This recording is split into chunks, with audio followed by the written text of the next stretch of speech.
کوئی حکیم دوائی دے اور کہے کہ اس کے نتیجے کے اندر یہ ہوگا،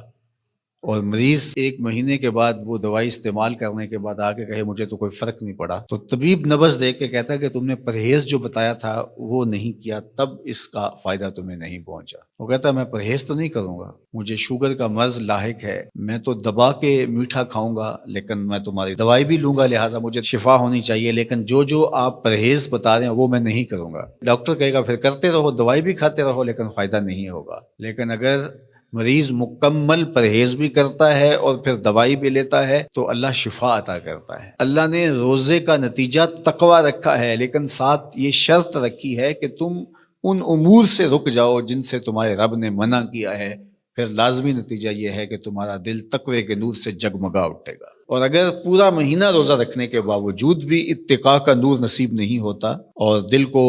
باطن کو روشنی نہیں ملتی، تو پھر اس کا مطلب یہ ہے کہ ہم نے اللہ کا روزہ نہیں اپنی مرضی کا روزہ رکھا ہے، اپنی خواہشات کے مطابق بھوک کاٹی ہے، اس کا کوئی فائدہ نہیں۔ اور حضور علیہ السلام نے واضح دو ٹوک لفظوں میں ارشاد فرما دیا، من لم یدع قول الزور والعمل به فلیس للہ حاجۃ فی ان یدع طعامہ وشرابہ، جو ایسے امور کو نہیں چھوڑتا جن سے منع کیا گیا ہے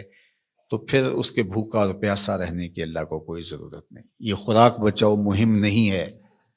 کہ اللہ نے اس لیے روزہ فرض کیا ہے کہ تھوڑا خوراک بچ جائے، نہیں، بلکہ وَيُزَادُ فِيهِ رِزْقُ الْمُؤْمِنِ، ماہ سیام میں تو مومن کا رزق بڑھا دیا جاتا ہے۔ ہر شخص اپنا حساب لگائے تو اس مہینے میں اخراجات زیادہ ہوتے ہیں، تو یہ خوراک بچاؤ مہم نہیں ہے، بلکہ یہ تقوی کے حصول کا ذریعہ ہے مہینہ۔ اور اس پورے مہینے میں اگر ہم اپنے آپ کو بچائیں گے، اپنی زبان کو بچائیں گے، سب سے زیادہ جرائم گناہ ہماری زبان کرتی ہے، ہماری آنکھیں بھی گناہ کرتی ہیں، ہمارے ہاتھ بھی گناہ کرتے ہیں، ہمارے پاؤں بھی برائی کی جگہ پہ چل کے جائیں تو گناہ گار ہوتے ہیں، ہمارے کان بری چیزیں سنیں تو یہ بھی گناہ گار ہوتے ہیں، لیکن سب سے زیادہ گناہ ہماری زبان کرتی ہے۔ تو اس لیے ماہ سیام میں زبان کو کنٹرول کرنے کا کہا گیا۔ آقا کریم نے فرمایا جب تم سے کوئی الجھنا چاہے اور تم روزے سے ہو تو اسے کہو میں روزہ رکھا ہوا ہے، یعنی تم سے کوئی زیادتی بھی کرنا چاہے تم اس سے الجھو نہ،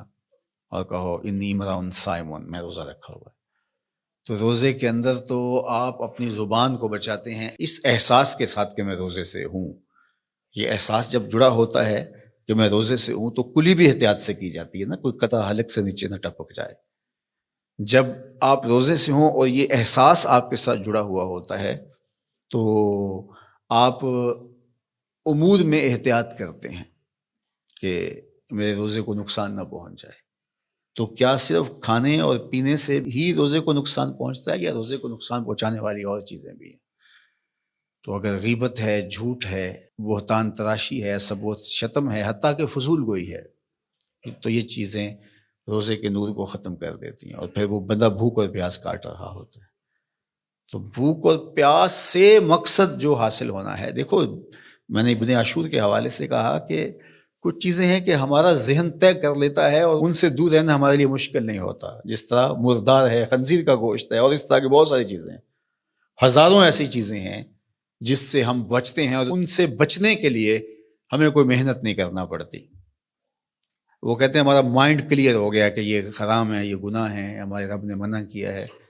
تو بس ان سے ہم بچ جاتے ہیں۔ اگر ہم اس کی فہرست بنائیں تو وہ سینکڑوں میں، ہزاروں میں چلی جائے، جو اللہ کی توفیق سے ایک مسلمان نہیں کرتا، صرف اس احساس کے ساتھ کہ میں مسلمان ہوں، اور وہ نہیں کرتا۔ لیکن بہت ساری ایسی چیزیں ہیں کہ تم اس بات کو تسلیم کرتے ہو کہ ہم مسلمان ہیں، ہم نہیں کرنا چاہیے، لیکن اس کے باوجود تم کر رہے ہوتے ہو، تو ان ساری بیماریوں کا علاج روزہ ہے۔ تو اب روزہ بھی اگر ہم نے دیکھیے اور کوئی دوائی کارگر نہیں ہو رہی یہاں، تو یہاں روزہ چاہیے، اور اس دوائی کے ساتھ بھی اگر پرہیز نہیں کریں گے تو بیماری تو بڑھتی رہے گی، تو آہستہ آہستہ جو ہے وہ بیماری جڑ پکڑ جائے گی، پھر بہت مشکل ہوگا نکالنا۔ تو روزہ ان ساری بیماریوں کا علاج ہے جن کو ہم ختم نہیں کر پاتے۔